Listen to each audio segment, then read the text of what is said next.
A desperate bride, abandoned and chained to a tree, finds unexpected salvation in the hands of a wanted outlaw. But when her powerful enemies come hunting them both, will their fragile connection survive the brutal test of frontier justice? A gunshot cracked through the morning stillness, sending birds fleeing from treetops. Everett Blackwood ducked behind a fallen pine, his heart hammering against his ribs. Bounty hunters, again. 3 months on the run had taught him to recognize the sound of men hunting for the $5,000 reward on his head. The Montana wilderness stretched before him, painted gold by the rising sun. Frost sparkled on pine needles like scattered diamonds. His stallion, Thunder, stomped nervously nearby, steam rising from his nostrils in the cold morning air.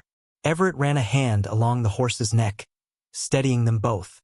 "Easy, boy," he whispered. "They'll pass us by." When silence returned to the forest, Everett checked his supplies. Food for 2 more days. 6 bullets in his revolver. The stolen money had run out weeks ago, leaving him with little to show for the risk that had branded him an outlaw.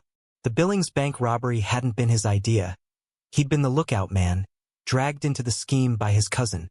Now his cousin was dead, and Everett's face stared back from wanted posters in every town from here to the Dakota Territory. A crow cawed overhead, its black wings stark against the pale blue sky. Everett tugged his worn leather coat tighter around his shoulders and mounted Thunder. If he could reach the border, maybe Canada would offer a fresh start. The forest grew denser as he pressed north, the trees closing around him like protective hands. By midday, hunger gnawed at his belly. He dismounted near a small stream, letting Thunder drink while he chewed on jerky and stale bread. That's when he heard it. A sound that didn't belong in these woods. A human voice, crying. Everett froze, jerky halfway to his mouth. He tilted his head, listening. The sound came again. A woman's voice, calling weakly for help. Common sense told him to ride away, fast. Could be a trap set by bounty hunters. But something in that voice, raw desperation, made him hesitate. "Fool," he muttered to himself. But he was already securing Thunder to a nearby branch. Everett moved silently through the trees, following the sound. His hand rested on his revolver, ready to draw at the first sign of trouble. The crying grew louder, punctuated by the clinking of metal. Pushing through a thicket of wild raspberries, he entered a small clearing. At its center stood a massive oak tree, its branches reaching toward the sky like gnarled fingers. Chained to its trunk was a woman. Everett blinked, sure his eyes were playing tricks. But when he looked again, she was still there, dressed in a once beautiful wedding gown, now torn and dirty. Dark hair fell in tangles around her shoulders. Her wrists, bound by iron shackles, were raw and bleeding where she had struggled against her bonds. For a moment he thought she was dead. Then her head lifted, and eyes the color of summer storms fixed on him with startling intensity. "Are you real?" she asked, voice cracking from thirst. "Or have I started seeing things?" Everett glanced around the clearing, searching for signs of an ambush. Finding none, he stepped forward cautiously. "I'm real enough," he said, keeping his voice low. "What happened to you?" A bitter laugh escaped her lips. "My wedding day went poorly." She tugged weakly at her chains. "As you can see." Everett approached slowly, scanning the ground around her. Bootprints, men's, several pairs, led away from the tree toward the east. They looked fresh, maybe a day old. "Your husband did this?" he asked, finding it hard to believe even as he said it. "Would-be husband," she corrected, watching him with wary hope. "He and his brothers brought me here yesterday when they discovered I—" She stopped, pride momentarily overriding desperation. "That's not important now." The woman's face was dirty, streaked with tears, but Everett could see she was young, maybe 25. A small cut above her right eye had dried to a dark red line. "How long have you been here?" he asked, examining the chains. They were secured with a heavy padlock. "Since yesterday morning." Her lips were cracked from thirst. "They said the wolves would find me by nightfall, but I guess I wasn't tasty enough. Despite everything, Everett found himself almost smiling at her grim humor. He pulled his canteen from his belt and held it to her lips. She drank desperately, water spilling down her chin. "Thank you," she whispered when she finished. "I'm Catherine Mills." Everett nodded but didn't offer his name. Names were dangerous things for a wanted man. He studied the lock, then drew his knife from his boot. "Hold still," he instructed, working the blade into the keyhole. Minutes passed in tense silence as he manipulated the knife, feeling for the mechanism inside. Catherine watched him, hope and fear battling in her eyes. With a satisfying click, the lock sprung open. Catherine sagged forward as the chains loosened, nearly falling. Everett caught her by the shoulders, steadying her. "Can you walk?" he asked. Catherine nodded, though he didn't miss how she wobbled as she took her first step away from the tree. Her ankles were scratched and bare, shoes missing. "My camp's not far," Everett found himself saying.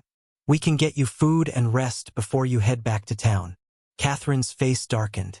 "I'm not going back to prosperity. Not ever." Something in her tone made Everett reassess the woman before him. There was more to her story, something that made returning to town more frightening than being chained to a tree in the wilderness. Before he could question her further, the distant sound of hoofbeats reached them. Catherine's eyes widened in terror. "They're coming back," she whispered. "Hide," Everett hissed, pulling Catherine behind the massive oak. 3 riders appeared at the edge of the clearing, their horses snorting clouds of steam in the cool air. The lead rider, a tall man with a thick mustache and expensive boots, dismounted first.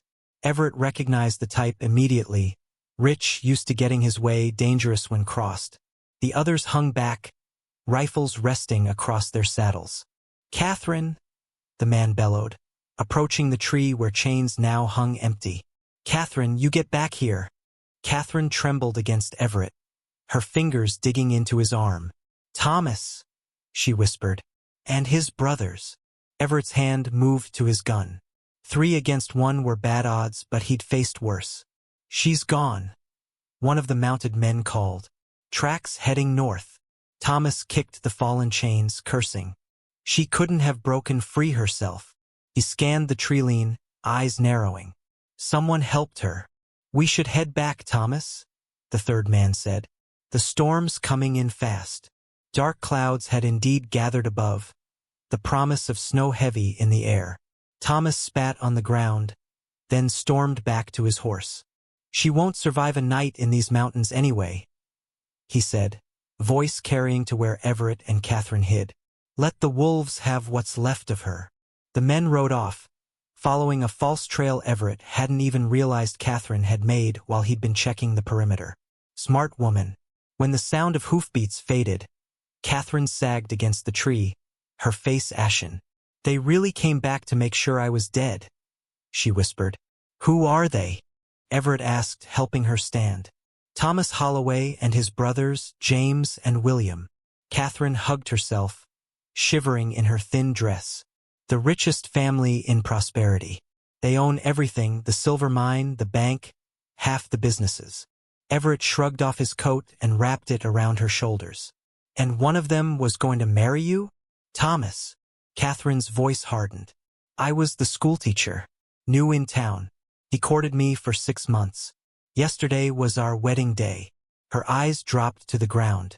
"Until he found out I couldn't give him children." "How'd he find that out?" Everett asked, then immediately regretted the personal question. "Never mind. Not my business."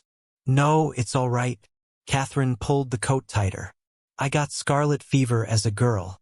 The doctor told my parents I wouldn't be able to have babies. I told Thomas before the ceremony. I thought," her voice caught, "I thought he loved me enough that it wouldn't matter." Thunder rumbled overhead. Fat raindrops began to splatter on the leaves around them. "We need shelter," Everett said. "Can you ride?" Catherine nodded, though uncertainty flickered across her face. Everett led her back to Thunder, who nickered softly as they approached.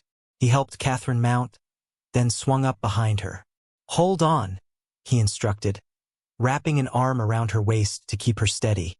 They rode north as the storm broke overhead, rain slashing through the trees.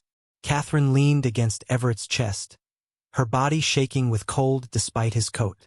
The wedding dress, now soaked, clung to her legs like a shroud. An hour later, they reached a small cave set into a hillside. Everett had discovered it 2 days earlier.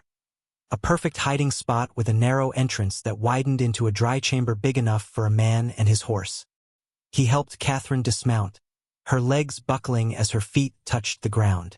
Without a word, he scooped her into his arms and carried her inside, setting her gently on a bed of pine boughs he'd arranged as a sleeping area. "You never told me your name," Catherine said, watching as he built a small fire at the mouth of the cave where the smoke could escape.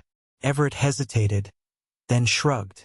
She'd likely seen his wanted poster anyway. Everett Blackwood. Recognition flashed in her eyes. The Billings bank robbery. He nodded, avoiding her gaze as he coaxed the fire to life. "I didn't kill that guard. That was my cousin's doing. But I was there. So you ran," Catherine finished for him. $5,000 on my head makes a man cautious about the company he keeps." Everett pulled jerky and dried apples from his saddlebag, offering them to her. "You should eat." Catherine accepted the food gratefully. "You could have left me," she said between bites. "Most men would have." "I'm not most men." Everett settled across from her, the fire between them. "Besides, I know something about being hunted." Outside, the storm raged, rain turning to sleet that rattled against the stone. Inside, warmth slowly returned to Catherine's cheeks. When she finished eating, Everett handed her his spare shirt and trousers. "They'll be too big, but they're dry." Catherine accepted the clothes with a nod of thanks. Everett turned his back, giving her privacy to change out of the sodden wedding dress. When he turned back, she sat cross-legged by the fire, drowning in his clothes but looking more comfortable. The white dress lay in a heap behind her, mud-stained and torn, a symbol of broken promises. "What will you do now?" Everett asked. Catherine poked at the fire with a stick. "I can't go back to prosperity. Thomas would kill me for the shame I've brought him." She looked up, her eyes reflecting the flames. "What about you? Where are you heading? Canada, maybe, or California?" Everett stretched his legs toward the fire. "Somewhere I can start fresh." "Must be nice," Catherine said softly. "Starting over." A comfortable silence fell between them, broken only by the crackling of the fire and the storm outside. Thunder rolled overhead, and Catherine flinched. "Never liked storms," she explained, embarrassed.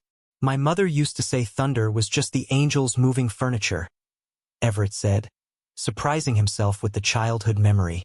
Catherine smiled, the first real smile he'd seen from her. It transformed her face, revealing dimples in her cheeks. "My father said it was God playing 9 pins, she countered. "He loved to bowl." "Where is your family now?" Everett asked. The smile faded. "Gone. Pa died in the war. Ma lasted until I was 19. Then pneumonia took her. It's just me now." Another crack of thunder shook the cave, closer this time. Catherine jumped, then tried to hide it by reaching for her discarded wedding dress. From its pocket, she pulled a small leather-bound book. "What's that?" Everett asked. Catherine's fingers tightened around the book. "Thomas's private ledger. I took it before the wedding. I was going to surprise him by organizing his accounts." A bitter smile touched her lips. "Now it's the only thing I have to bargain with." "Bargain?" "There are things in here," Catherine tapped the book, "that Thomas wouldn't want the territorial governor to see. Bribes to officials, tax fraud, money missing from the mine payroll." Everett raised an eyebrow. "Dangerous knowledge. Dangerous man," Catherine countered. "But now I have leverage." The storm outside intensified, wind howling around the cave entrance. Catherine shivered despite the fire's warmth. Everett moved closer, offering his blanket as additional covering. "Get some rest," he said. "We'll figure out our next move in the morning." Catherine wrapped the blanket around herself, exhaustion finally overtaking fear. "Why are you helping me?" she asked, voice heavy with approaching sleep. Everett stared into the fire, considering his answer. "Let's just say I know what it's like when people decide your worth before knowing your story." Catherine's eyes drifted closed, but her hand reached out, finding his. "Thank you," she murmured. As she slept, Everett kept watch, one eye on the cave entrance, one hand near his revolver. Outside, the world was chaos, wind and rain and danger. Inside this small cave, for the first time in months, he felt something like peace. And that worried him more than any storm. Blood dripped from the rabbit snare onto fresh snow as Everett showed Catherine how to skin their dinner. She flinched at first, then steadied her hands on the knife. A woman in a torn wedding dress learning to survive. This wasn't how either of them had planned to spend that cold December week. "You're a fast learner," Everett said, watching her fingers work the blade with growing confidence. Catherine's laugh came out short and surprised. "My father wanted sons. He got me instead. So he taught me everything anyway." She paused, studying the rabbit. "Thomas hated that I knew more about ledgers than lace." The hidden camp nestled between river and mountain had become their temporary home. Pine branches formed a shelter beside a small cave, keeping the worst of the wind at bay. Inside, Catherine had created surprising comfort from nothing. Woven pine needle bedding, stones arranged to reflect the fire's heat. "Never seen anyone heal so quick," Everett remarked, nodding toward her wrists. The raw wounds from the shackles had already formed new pink skin. "Spite is a powerful medicine," she replied, but her smile didn't reach her eyes. The mountain sunset painted the snow orange and purple as they sat beside the small fire. 3 days of hiding had formed a strange routine between them. They worked together without speaking now, understanding the rhythm of survival. Catherine added herbs she'd found to the cooking pot while Everett cleaned his weapons. "That smells better than anything I've eaten in months," he admitted. "Wintergreen and sage. My grandmother's trick for tough meat." Catherine stirred the pot, then looked up sharply. "Why did you really stop for me, Mr. Blackwood? Most men would have kept riding." Everett's hands stilled on his gun. "I know what it feels like to be judged before you've done anything wrong." The fire popped, sending sparks dancing into the darkening sky. Catherine pulled out a small leather-bound book from her torn wedding dress pocket. "I kept Thomas's private ledger. Every bribe, every stolen claim, every worker cheated of wages." Her voice dropped lower. "Even the money he paid Marshall Hines to look the other way when miners died in that cave-in last spring." Everett whistled low. "That's why he chained you up. You knew too much. He caught me copying figures the night before our wedding. Said no wife of his would question his business." Catherine's fingers traced the book's worn cover. "He wanted to kill me, but his brother convinced him this would be worse. Leaving me to die slowly, disgraced, where no one would find me." The look that passed between them held something new. Not just shared danger, but shared purpose. "We could use that book," Everett said slowly. "The circuit judge comes through these parts every few months. With evidence like that." Catherine's eyes widened. "You'd help me bring him down? Even with bounty hunters after you?" "Maybe it's time I stopped running." They ate in thoughtful silence, possibilities unfolding between them like a map to a new future. The rabbit stew warmed their bellies as Catherine told Everett about prosperity. The mining town's layout, who might help them, who couldn't be trusted. Night fell fully around their camp. Stars appeared in the gaps between pine branches, bright points in the darkness. Catherine unwrapped a small bundle from her pocket. 3 sugar cubes, somehow preserved through her ordeal. "Saved these from the wedding prep," she explained, offering one to Everett. "Seems like a good time for something sweet." The sugar melted on Everett's tongue, a sharp contrast to the harsh life he'd been living. Something tight in his chest loosened slightly. "Tell me about being an outlaw?" Catherine asked, her face softened by firelight. "Is it like the dime novels say?" Everett snorted. "Nothing glamorous about sleeping in the dirt and looking over your shoulder every minute." He hesitated, then added, "I didn't start out aiming to be wanted. First time was just trying to feed my sister after our farm failed. And where is she now?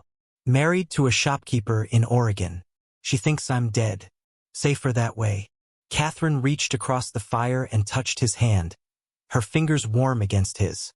Everyone deserves a second chance, Mr. Blackwood. The moment hung between them, fragile as a spider's web glinting with dew. Then Everett's horse gave a sharp whinny from where it was tied. Both of them froze. Everett moved first, dumping snow on the fire in one swift motion. The hiss of steam and sudden darkness made Catherine gasp. He grabbed her arm, pulling her into the shadows of the pines. "Don't move," he whispered, his breath warm against her ear. Through the trees came the yellow glow of lanterns. Men's voices carried in the cold air, along with the distinctive baying of tracking hounds. "They've found us," Catherine breathed, clutching the ledger to her chest. Everett's face was grim in the faint moonlight filtering through the branches. "Not Holloways, bounty hunters, and they're getting closer." Blood smeared across floorboards as Catherine dragged Everett into the abandoned trapper's cabin. The bullet had only grazed his shoulder, but the wound bled freely, leaving a trail in the mud outside. Thunder cracked overhead, rain pouring down so hard it might wash away their tracks, if luck was on their side. "Hold still," Catherine ordered, tearing strips from her already tattered wedding dress. Her fingers trembled slightly as she pressed cloth against the wound. Everett gritted his teeth, face gone pale beneath his tan. "How'd you know about this place?" "Thomas used to meet his lady friends here." Catherine's mouth twisted as she threaded a needle by lantern light. "I followed him once. He never knew." The cabin smelled of mold and old tobacco, but its sturdy walls kept out the storm that howled around them like a living creature. Rain lashed the single dirty window as Catherine heated the needle in the flame. "This will hurt," she warned, positioning the needle above his torn flesh. Everett managed a weak laugh. "Can't be worse than the time I got bit by a rattler in Arizona territory." The needle pierced skin. Catherine worked with quick, neat stitches, surprising herself with her steady hands. Outside, lightning split the sky, briefly illuminating the barren cabin interior. A broken chair, a rusted stove, a small table missing one leg. "Why'd you shoot at them?" she asked as she tied off the thread. "We could have hidden. Those weren't ordinary bounty hunters." Everett winced as she dabbed whiskey on the wound. "I recognized Jenkins by his eye patch. He doesn't take men alive. Too much hassle for less money." Catherine shivered, remembering the men's hard faces in the lantern light before they fled. "Will they follow us here?" "Not till the storm passes." Everett tested his shoulder, grimacing. "We've got a few hours at most." Catherine built a small fire in the stove, careful to keep it low so smoke wouldn't give away their position. The meager warmth spread slowly through the cabin as they huddled close. Their clothes steamed gently, drying from the soaking they'd received during their escape. "You should try to sleep," Catherine said, noticing how Everett's eyes kept dropping despite his efforts to stay alert. "Can't. Not safe." But even as he said it, exhaustion and blood loss pulled him toward unconsciousness. "I'll keep watch," she promised, taking his revolver from its holster. The weight of it surprised her, but she held it firmly. "I know how to use this. My father taught me to shoot varmints off our garden." A ghost of a smile touched Everett's lips before he finally surrendered to sleep. Catherine sat by the window, watching rain stream down the glass while Everett's breathing settled into a steady rhythm. The revolver lay heavy in her lap. Outside, the storm slowly spent its fury, thunder growing more distant. By dawn, only a light drizzle remained. The first rays of sunlight found Catherine still awake, her back straight against the wall. Sometime during the night, she'd made her decision. She knew what they needed to do. Everett stirred with the light, immediately alert despite his injury. "You should have woken me," he said, checking his shoulder. The bandage showed only a small spot of fresh blood. "You needed rest to heal." Catherine had used the quiet hours to think, to plan. "We need to talk about what happens next." Sunlight revealed the cabin more clearly, mouse droppings in corners, A cracked mirror on the wall, faded curtains that might once have been blue. It wasn't much, but it had kept them alive. Everett pushed himself upright, jaw tight against the pane. I know a place. Trading post 2 days north. Man who runs it owes me. He can get you passage to Helena. And you? I'll head south. Draw them away. Catherine watched a determined sparrow build its nest under the cabin's small porch overhang, carrying twigs twice its size without giving up. That's a terrible plan. Everett blinked in surprise. We split up, we both lose. Catherine stood, moving to where her torn wedding dress hung drying. From its hidden pocket, she pulled the leather ledger. This is worth more than either of us alone. Sunlight caught the dust motes dancing between them as she laid out her plan. They wouldn't run, they would return to prosperity. They would face Thomas Holloway and his corrupt town on their own terms, with evidence that could destroy him. The circuit judge arrives in 3 days, she explained, opening the ledger to show columns of figures, dates, names. This shows everything. Miners paid half their promised wages, claims stolen through forged papers, bribes to the marshal to ignore safety violations. Everett studied the neat handwriting, the careful accounting of corruption. This is the kind of thing that gets people killed, Catherine. I'm already dead to that town, she replied. Thomas made sure of that. A blue jay landed on the broken porch railing, its bright color stark against the weathered wood. They watched it through the window, this flash of life and beauty in a forgotten place. Why would you want me along? Everett finally asked. I'm just added risk. Another wanted man.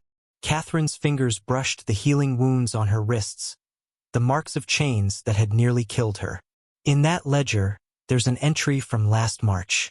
$500 paid to Marshall Hines to pin the Billings bank robbery on suitable drifter. Everett went very still. That was my first big job. The thing that put my name on wanted posters. Except you didn't do it, Catherine said softly. Thomas's younger brother James robbed that bank to cover gambling debts. You were just convenient. The truth hung between them, heavy as thunder. Everett's hands curled into fists, then slowly relaxed. So, Catherine continued, we both have reason to want justice. Together, we might actually get it. Everett stood, testing his injured shoulder. Pain showed in the tightness around his eyes, but determination showed stronger.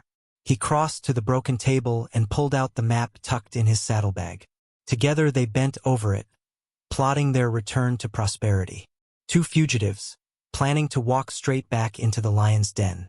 It's not just about the ledger, Everett said suddenly. If we're doing this, we need allies. People in town who'll stand with you. Catherine thought of the quiet strength of Widow Chen, who had lost her husband in a mine collapse Thomas had covered up. Of young Sarah at the telegraph office, whose brother had been run out of town for questioning the mine's safety. Of old Doc Wilson, who had treated too many broken miners to believe the Holloway's lies.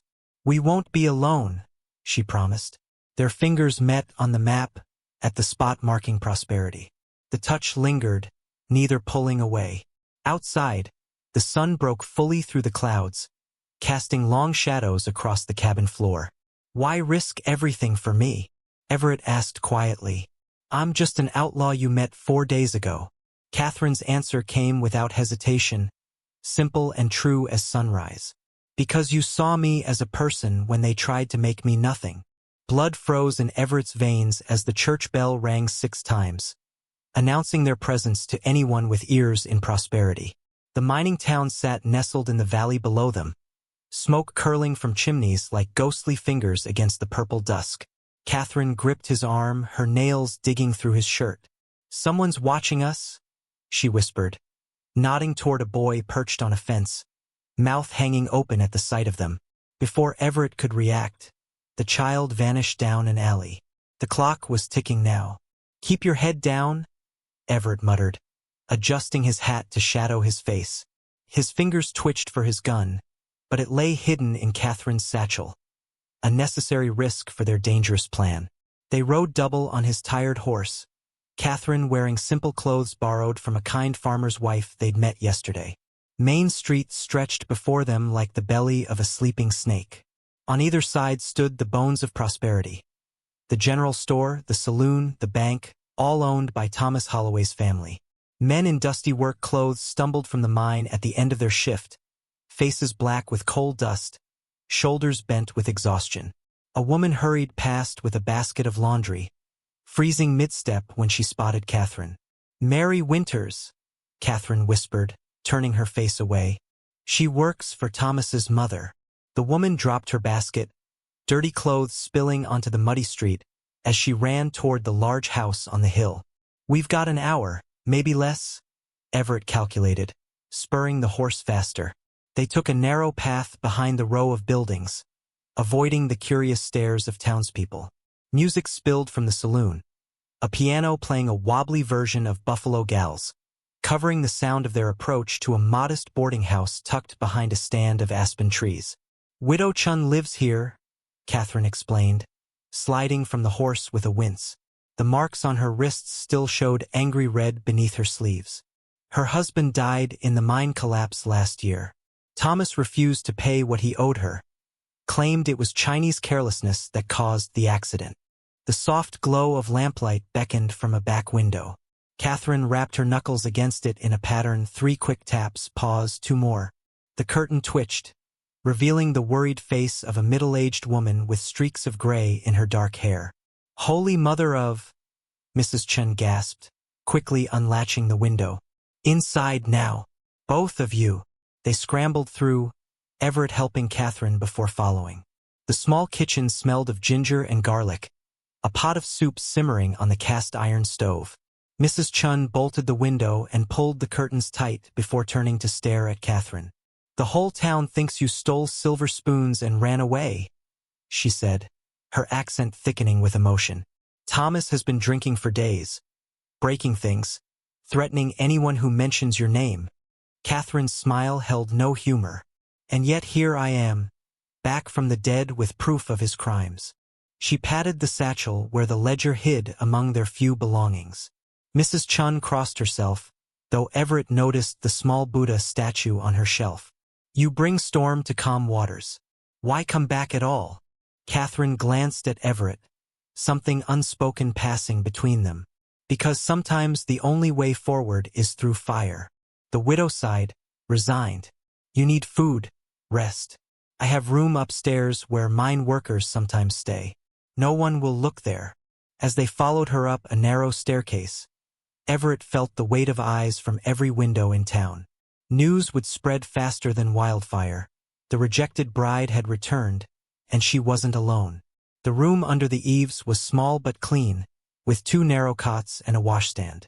Mrs. Chun brought them bowls of fragrant soup and fresh bread before leaving them to rest, promising to wake them if trouble came.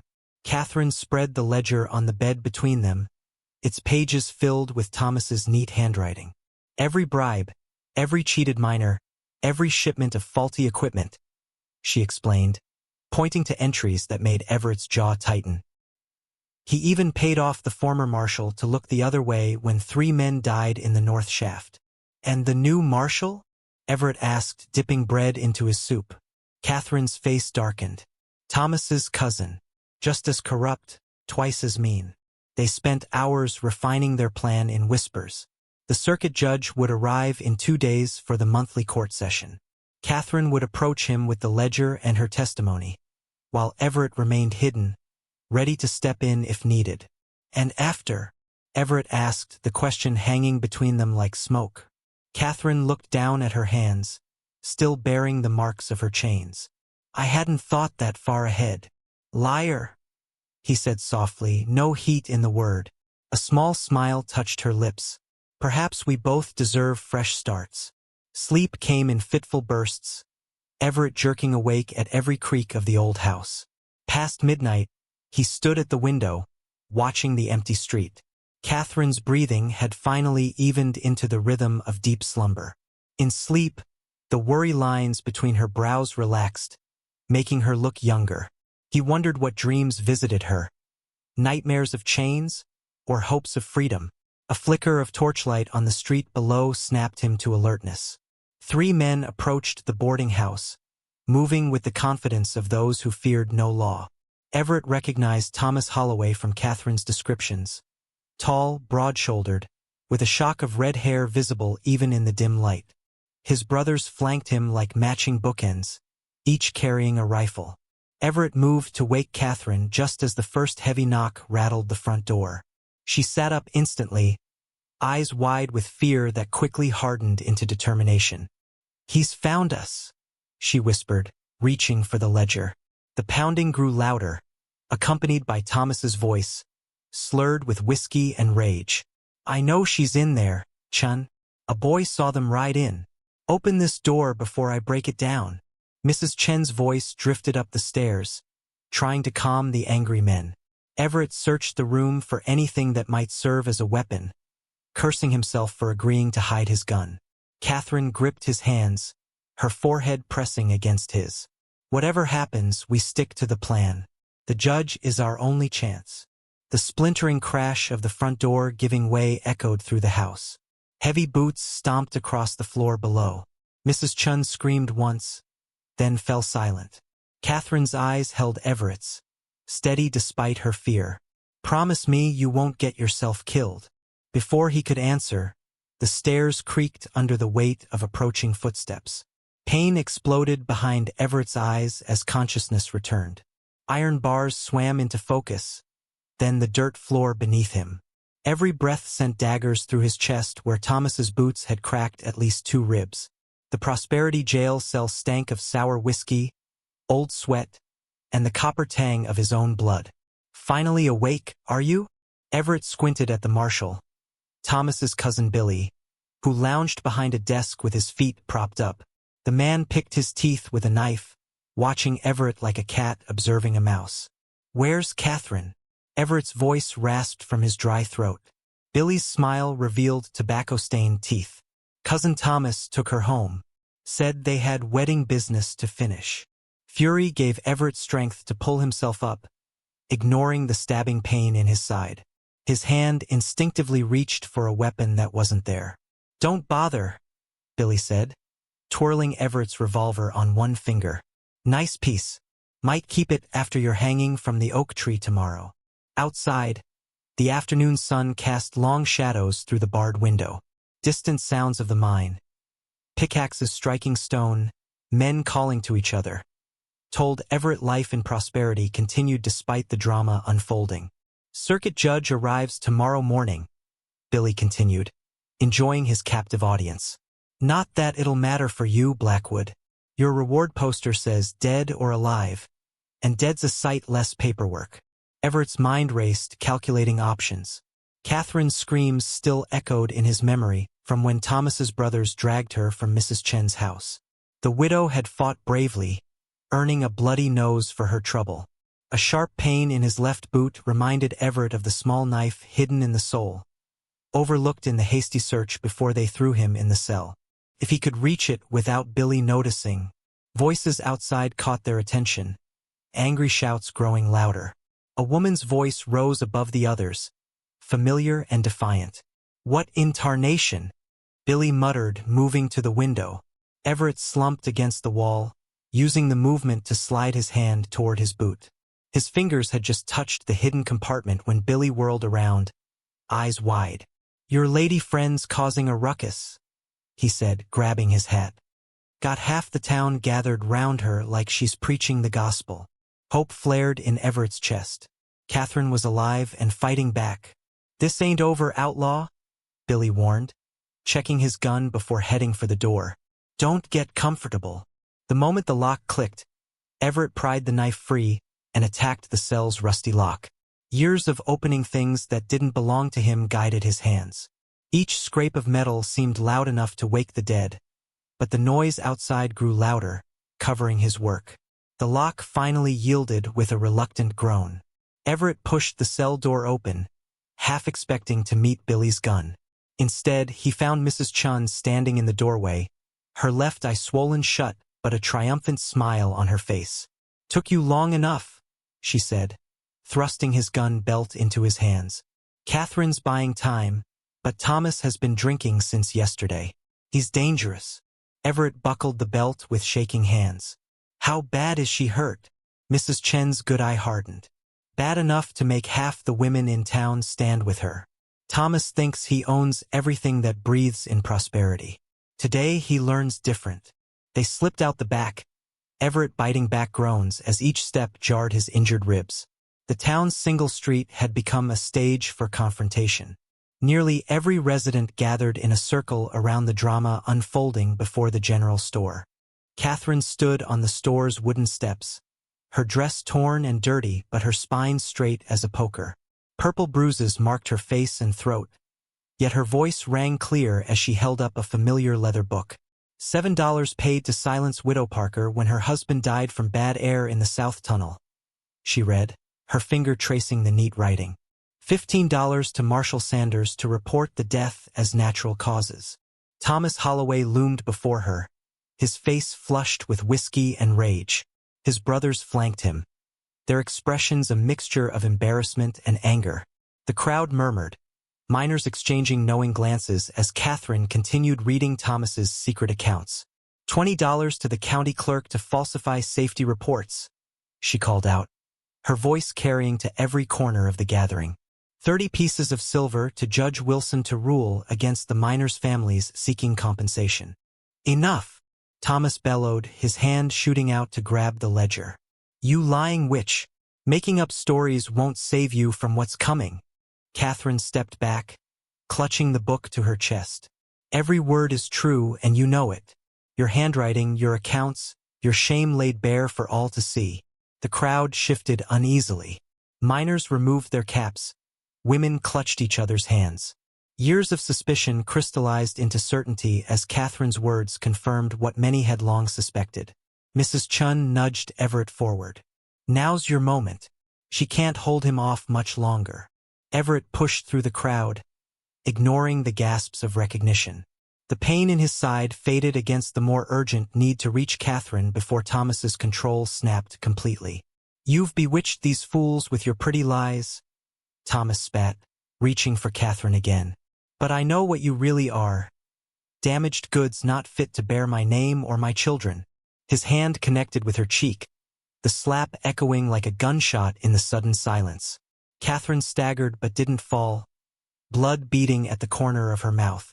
You lying whore, Thomas growled, lunging for the book again.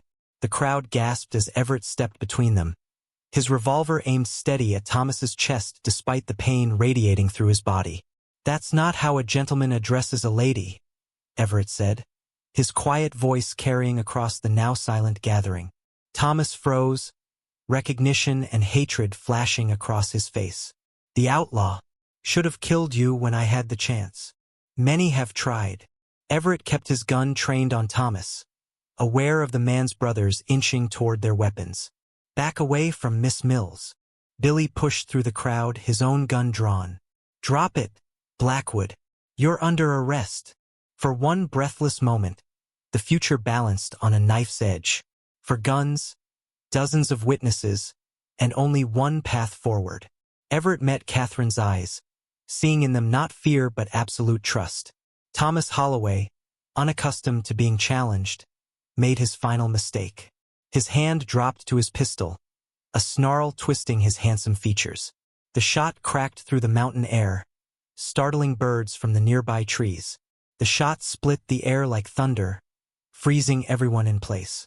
Thomas's scream broke the silence as he dropped to his knees, clutching his bleeding shoulder. The crowd backed away, mothers pulling children behind their skirts. Everett kept his gun steady, smoke still curling from the barrel. His message was clear to everyone watching. This ends now. You shot me, Thomas howled, his face twisted with pain and disbelief. You'll hang for this. Better men than you have promised me that, Everett replied, his voice calm despite the racing of his heart. A circle had formed around them, with Thomas's brothers standing uncertain, hands hovering near their own weapons.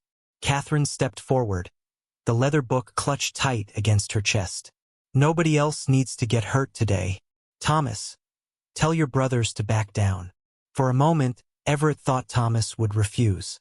The man's eyes darted wildly between Catherine, the crowd, and the blood soaking his expensive shirt.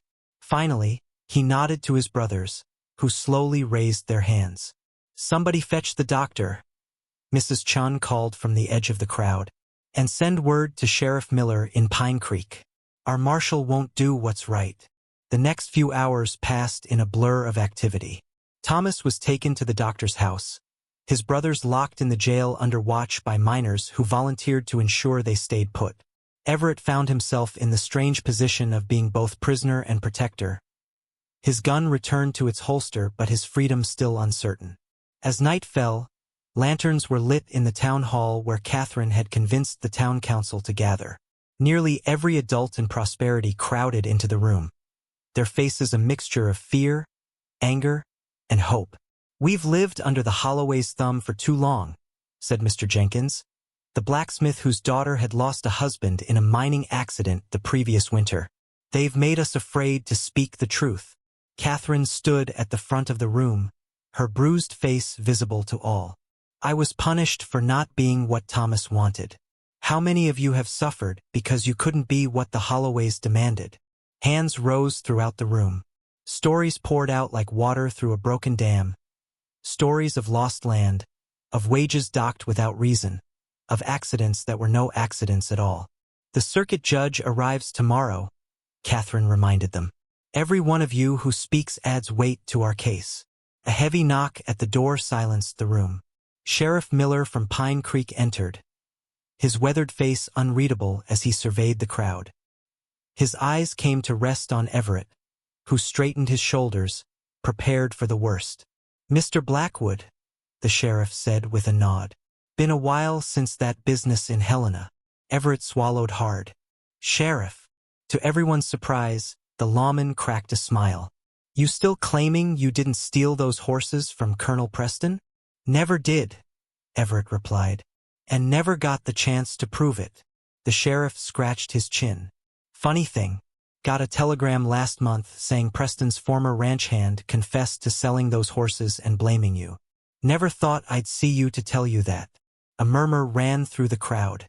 Catherine moved to Everett's side, her hand finding his in the shadows between them. Morning brought sunlight streaming through windows still covered in the night's frost. The town stirred early, news of the judge's imminent arrival traveling from house to house. Prosperity hadn't seen such excitement since the silver vein was first struck 10 years earlier. By 9 o'clock, horses and wagons lined the main street. Families who lived too far to visit more than once a month had made the journey in after hearing that something big was happening at the courthouse. "Never seen so many folks in town," the baker commented as he handed out free rolls to children waiting with their parents. The courthouse, a simple two-story building that doubled as the town hall, had been swept and dusted for the occasion. Fresh flowers from Mrs. Chen's garden adorned the judge's bench. The room grew stuffy as people packed inside, everyone craning their necks to see as Judge Harmon entered, his black robes swirling around his boots. "Court's in session," called the clerk, and the room fell silent. The proceedings began with Thomas and his brothers, still under guard. The doctor had bandaged Thomas's shoulder, but he sat with the stiff posture of a man in considerable pain.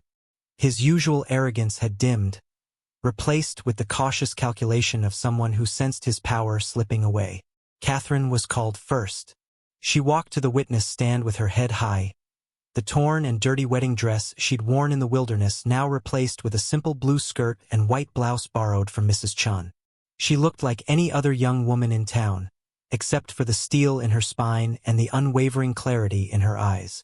"Miss Mills," the judge began, "please tell the court what happened 3 days ago, starting with the wedding ceremony." Catherine's testimony silenced the room. She spoke plainly, without tears or dramatics, describing her discovery of her infertility, Thomas's rage, and the humiliation of being chained to a tree in her wedding dress and abandoned in the wilderness. "And this man," the judge gestured to Everett, "came to your aid?" "He did, Your Honor. Without Mr. Blackwood, I would have died there." The judge nodded thoughtfully. "And this ledger? How did it come into your possession?" Catherine explained her role as bookkeeper for the Holloway mining operation. "I knew what was happening was wrong, but I thought perhaps as Thomas's wife I might influence him toward fairness." When that hope died, I took the ledger as proof. Hours passed as witness after witness came forward. Miners spoke of unsafe conditions. Shopkeepers admitted to being forced to extend credit to the Holloways while denying it to others. And Mrs. Chun described how her late husband's rightful claim to land had been stolen through forged documents. By late afternoon, Judge Harmon's expression had grown increasingly grim. "I've heard enough," he declared, silencing the room. "Thomas Holloway, James Holloway, and Samuel Holloway, you stand accused of numerous crimes against the people of this county." The judge listed the charges: fraud, intimidation, assault, false imprisonment, and more. With each charge, Thomas's face grew paler. "Your Honor," Thomas's lawyer interrupted, "my clients are pillars of this community. Without them, the mine would close. The town would die." "Perhaps," the judge replied, "but justice must be served regardless of a man's position. The evidence is clear. I'm remanding all 3 Holloway brothers to custody pending formal trial in Helena." A collective gasp swept through the room, followed by murmurs that grew into a steady hum of conversation. The judge banged his gavel for silence. "Now, as to the matter of Mr. Blackwood." Everett stood, his hat in his hands. This was the moment he had been dreading since agreeing to return to town with Catherine. Despite Sheriff Miller's news about the horse theft, there were other charges, other posters with his face. "Your Honor," he began, "I won't deny I've been on the wrong side of the law." "Sit down, Mr. Blackwood," the judge said, not unkindly. "I haven't asked for your confession yet." Catherine rose from her seat. "Your Honor, if I may speak on Mr. Blackwood's behalf?" The judge nodded, and Catherine moved to stand beside Everett. "This man saved my life when he had every reason to ride away. He risked his freedom to help me seek justice. And we've learned that at least one of the charges against him was false. But not all," the judge noted. "No," Catherine agreed, "but I believe in second chances, Your Honor. With the Holloways removed, this town needs leadership, someone who understands both hard work and compassion." The judge's eyebrows rose. "Are you suggesting Mr. Blackwood assume control of the mine?"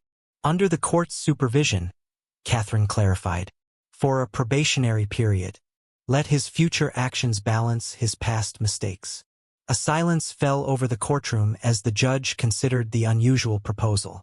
Everett stared at Catherine in disbelief, stunned by her faith in him. Sheriff Miller stepped forward. "If it helps, Your Honor, I'd be willing to vouch for Blackwood. He's got a quick temper but a good heart. And he knows mining. Worked 3 years in the Black Hills before his troubles started." Judge Harmon tapped his fingers on the bench, deep in thought. Finally, he looked directly at Everett. "Do you accept these terms, Mr. Blackwood? 6 months managing the mine, fair wages for all workers, regular reports to the court, and no leaving the county without permission." Everett felt as if he were standing on the edge of a cliff. Behind him lay his old life, lonely, dangerous, always looking over his shoulder. Ahead was something unknown but filled with possibility.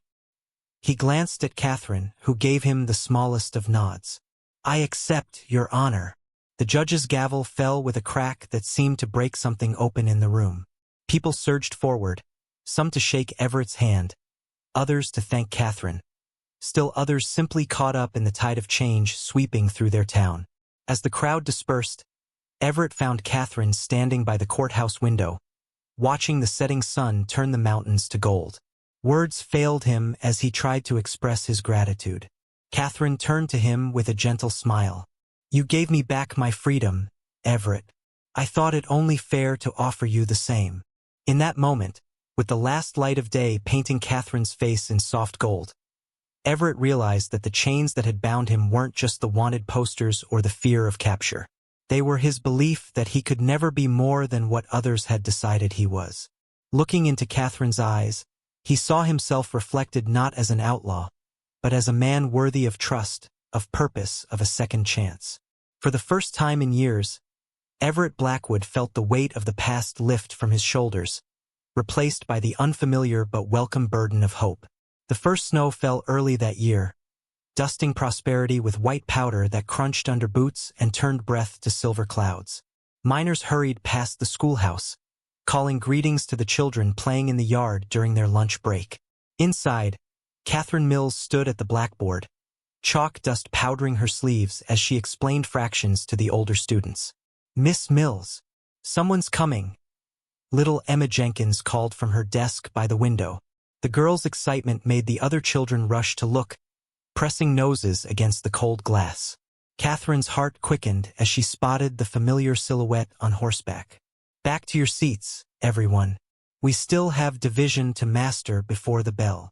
The children groaned but obeyed, though their attention remained divided between their slates and occasional glances toward the window. Catherine understood their distraction. In the 4 months since the Holloway's trial and removal from power, Everett Blackwood had become something of a local legend. When the school day ended and the children scattered homeward through the snow, Catherine found Everett waiting, holding the reins of his horse and a second mount, a pretty chestnut mare she hadn't seen before. "Thought you might join me for a ride," he said by way of greeting, his hat already in his hands despite the cold. "Got something to show you at the mine." Catherine hesitated, glancing at the stack of papers she'd planned to grade that evening. Everett's eyes held a spark of excitement she rarely saw, like a boy with a secret too wonderful to keep. "Let me get my coat," she decided, disappearing inside. They rode in comfortable silence, their horses' hooves leaving paired tracks in the fresh snow. The mountain air bit at Catherine's cheeks, painting them pink, but she didn't mind. These past months had taught her to appreciate sensations that reminded her she was alive, free, and making her own choices. "The men have been working extra shifts," Everett explained as they approached the mine entrance. "Wanted to finish before the ground freezes solid." Catherine followed his gaze to a new structure beside the main shaft, a squat, solid building with a metal roof and freshly painted sign reading Safety Office. "The cave-in last month scared everyone," she said softly, remembering the night they'd all held vigil while rescue efforts continued. All 5 trapped miners had been saved, but it had been too close. Everett nodded grimly. "Won't happen again. Not on my watch." He dismounted, then helped Catherine from her horse. "But that's not what I brought you to see." Inside the mining office, warmth from the potbelly stove greeted them. Maps and papers covered the walls, work schedules, safety protocols, production reports. Through a side door, Catherine glimpsed the new infirmary, stocked with medical supplies Everett had ordered from as far away as Denver. "Look here," he said, unrolling a large document across his desk. "Came on yesterday's stage from Helena." Catherine leaned closer, scanning the official-looking paper with its red seal. "The governor's office?" "Everett, what?" She stopped, her finger tracing a name in the flowing script. "Catherine Mills Educational Fund?" Everett's face flushed above his beard, though whether from the warmth or something else, Catherine couldn't tell. 10% of the mine's profits, set aside for schooling, enough to build a proper schoolhouse by spring, with quarters for a teacher upstairs, and scholarships for children who want more learning than prosperity can provide. Tears pricked at Catherine's eyes. "This is... Everett, how did you arrange this?" Judge Harmon helped with the legal parts. Said he'd never seen a mining town put education before saloons.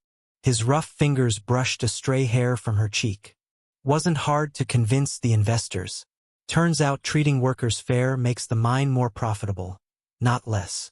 Catherine studied his face, seeing beyond the weathered skin and beard to the man who had emerged these past months. Still rough-edged and quick to anger at injustice, but steadfast and increasingly rooted in the community he'd once only passed through. "My probation hearing is next week," he said more quietly, turning to stoke the fire. "Judge will decide if I've earned my second chance." "You've more than earned it," Catherine said firmly. Everyone in town would say the same. When Everett turned back to her, his expression had changed to something more vulnerable. "And if the judge agrees, what then?" Catherine understood the real question beneath his words. "Then you'd be free to go, if that's what you want." The silence between them grew thick with unspoken feelings. From outside came the changing of shifts. men calling to one another as day workers headed home and night workers arrived to continue digging silver from the mountain's heart. "I've been free to go for weeks now," Everett finally admitted. "Sheriff Miller sent word last month that the last warrant was cleared. Some witness came forward about the Denver stage robbery. Said the man they saw wasn't me at all." Surprise and hurt flashed across Catherine's face. "You didn't tell me." Wasn't sure what to say. Everett moved to the window, watching snowflakes swirl in the lantern light outside. Never stayed in one place long enough to put down roots. Never had reason to. "And now?" Catherine asked, her voice barely above a whisper. Instead of answering directly, Everett crossed to a cabinet and withdrew a wooden box. "Been working on this in the evenings." Inside, nestled on a bed of soft cloth, lay an intricately carved chess set. Catherine lifted a piece. A queen, her tiny face bearing a striking resemblance to Catherine herself. "Each one took hours," Everett explained, almost shy now. "Helps me think. About the future. About what I want." Catherine examined the other pieces. The king had Everett's features. The knights resembled Sheriff Miller. The rooks were miniature versions of the mining shaft towers. And the pawns, each unique, represented the townspeople of prosperity. "It's beautiful," she breathed. "A whole world in miniature." "A home," Everett corrected gently. "Something worth defending." Their eyes met over the carved figures, and Catherine felt something within her shift and settle, like the last piece of a puzzle finding its place. This man who had once been a stranger, who had cut her free from chains both physical and invisible, was offering something neither of them had dared hope for, a shared future. "I got a letter," she said suddenly, setting down the chess piece. "From St. Louis University. They're seeking someone to establish a women's school of mathematics." Everett's face fell, though he tried to hide it. "Quite an honor." "It is," Catherine agreed. "I wrote back yesterday. When do you leave?" His voice was carefully neutral. "I don't." She moved closer to him, close enough to see the confusion in his eyes. "I told them I've already started important educational work here. That prosperity needs me." Understanding dawned slowly on Everett's face. "Catherine, I'd never ask you to give up an opportunity like that. Not for..." "For what?" she challenged gently. "For a small mountain town? For work that matters? For..." She hesitated, then gathered her courage. "For someone I've come to care for deeply." Outside, the mine whistle blew, signaling the end of a shift. Inside, time seemed suspended as Everett slowly raised a hand to Catherine's cheek. "When I found you chained to that tree," he said, his voice rough with emotion, "I thought I was saving you. Never occurred to me you might be saving me right back." The first kiss they shared was gentle, tentative, a question and an answer both. When they separated, Catherine smiled up at him. "So you're staying too?" "Looks like. Got a mind to run. A town to help rebuild." His eyes crinkled at the corners. "A schoolteacher to court properly if she's willing." Christmas came to prosperity with a festive spirit the town hadn't seen in years. Everett, officially cleared of all charges and now the legitimate manager of the Silver Bell Mine, had ordered glass ornaments all the way from New York for the massive pine tree erected in the town square. Children hung paper chains and popcorn strings, while adults gathered around bonfires, sharing mulled cider and stories. Catherine moved among the townspeople, no longer the rejected bride but Miss Mills the teacher, respected and welcomed. She caught Mrs. Chen's knowing smile as Everett approached, carrying 2 cups of steaming cider. "Speech!" someone called as Everett joined Catherine. Others took up the cry until Everett reluctantly climbed onto a wooden crate, pulling Catherine up beside him. "Not much for talking," he began awkwardly. "Rather let actions speak." "Then tell us about the new hospital wing," shouted a miner from the back. "And the railroad spur." Everett's face reddened above his beard. "Just good business. Healthy workers dig more silver. Railroad brings better prices for the ore." "And the lending library?" Mrs. Chun called with a mischievous grin. "Is that good business too?" Laughter rippled through the crowd. Catherine squeezed Everett's hand, feeling his embarrassment at being the center of attention. "What my friend means to say," she interjected, saving him, "is that prosperity is becoming more than just a name for our town. It's becoming our reality.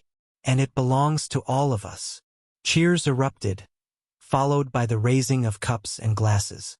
In the glow of lanterns and firelight, Catherine looked out at faces that had become familiar and dear.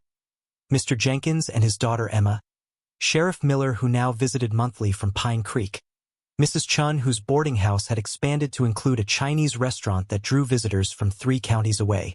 Later, as the celebration continued and snow began to fall again, Everett led Catherine away from the crowd toward the old oak tree at the edge of town. The same tree where Thomas had once left her chained.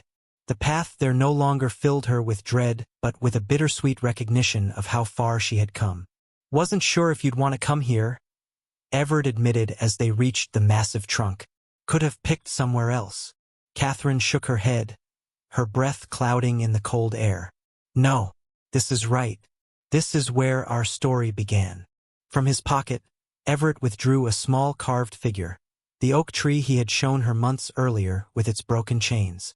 Now, however, he had added to it. 2 tiny figures stood beside the tree, a man and a woman hand in hand. "Been thinking about worth," he said quietly, his eyes never leaving her face. "How we measure it. How others try to measure it for us." Catherine nodded, thinking of Thomas's cruel dismissal when he learned she couldn't bear children, of how she had once believed her value lay in becoming someone's wife, someone's mother. "When I was on the run," Everett continued, "my worth was the price on those wanted posters. Nothing more. And now," Catherine prompted gently, "now I know better." He took both her hands in his. "A person's worth isn't in what they can give others. It's in who they choose to be, even when the choice is hard." From his other pocket, he produced a simple gold band, not a fancy engagement ring, but something more meaningful. Catherine recognized it instantly as the ring she had once carried from her father. The blacksmith's ring meant to remind her never to give her worth away again. "I had it sized smaller," Everett explained. "Added something inside." Catherine held it to the moonlight, reading the inscription, "Chosen, not chained." Tears spilled onto her cheeks as Everett knelt in the snow. "Catherine Mills, I'm not asking you to be mine. I'm asking if I can be yours. If we can choose each other, freely, as equals." Her answer came without hesitation, as natural as breathing. "Yes." As they walked back toward the celebration, arm in arm, Catherine looked up at the stars scattered across the Montana sky like silver dust on black velvet. 6 months ago, abandoned and chained, she had thought her life over. Instead, it had only been beginning. "Strange how things work out," she mused. "If Thomas hadn't rejected me, if I hadn't been running from the law," Everett added, "we might never have found each other." In the distance, the town of Prosperity glowed with warmth and light, a beacon in the wilderness. Children's laughter floated on the night air as snowflakes danced around them. "Sometimes," Everett said as they rejoined their friends and neighbors, "the worst day of your life turns out to be the first day of a better one." Catherine smiled up at him, this unlikely savior who had himself been saved. "And sometimes, being chained to a tree leads to the ultimate freedom." The story of the outlaw and the rejected bride would be told in Prosperity for generations to come. How 2 broken people found wholeness together, how chains became choices, how worth was discovered rather than assigned. But for Catherine and Everett, wrapped in the simple joy of having found each other, the best part of their story wasn't the dramatic rescue or the triumph over the Holloways. It was this, the quiet, daily choice to see the best in each other, to build something lasting from the ruins of what had been destroyed, and to recognize that sometimes, the heart's true home is found on the path we never planned to take.